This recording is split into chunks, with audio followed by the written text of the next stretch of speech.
Mr. Bhaskaran, are there weaknesses in the local labor market preventing Singaporean employees from being more productive? I think we've had a long period where we um, allowed in a very large number, maybe a disproportionate number of foreign workers at the lower end of the skill category. And I think it's fair to say that this probably helped to keep the wages at the lower end of the skill spectrum much lower than they would have been.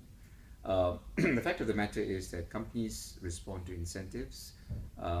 If wages are low, there's less incentive to move up the value chain. It's moving up the value chain that delivers productivity growth. And the incentive structure was wrong.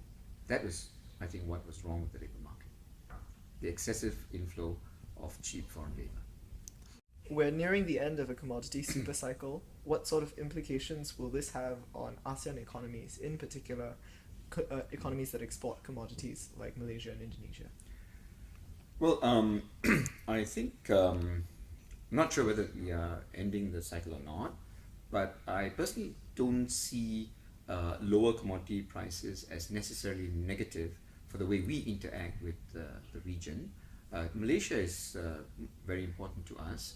Malaysia exports much more in terms of non-commodity exports than commodity exports.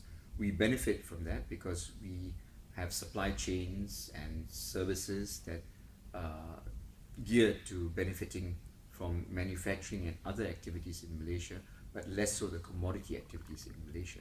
Similarly, in Indonesia, um, while the fall in base metal prices and so on will hurt Indonesia, I think it will spur Indonesia to consider, you know, moving back into what it used to be very good at, which is export-oriented manufacturing, which has been neglected for 14, 16, 15 years.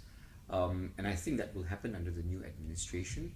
And that pattern of growth in Indonesia, I think, will be extraordinarily positive for Singapore compared to a purely commodity driven growth, which is not sustainable anyway.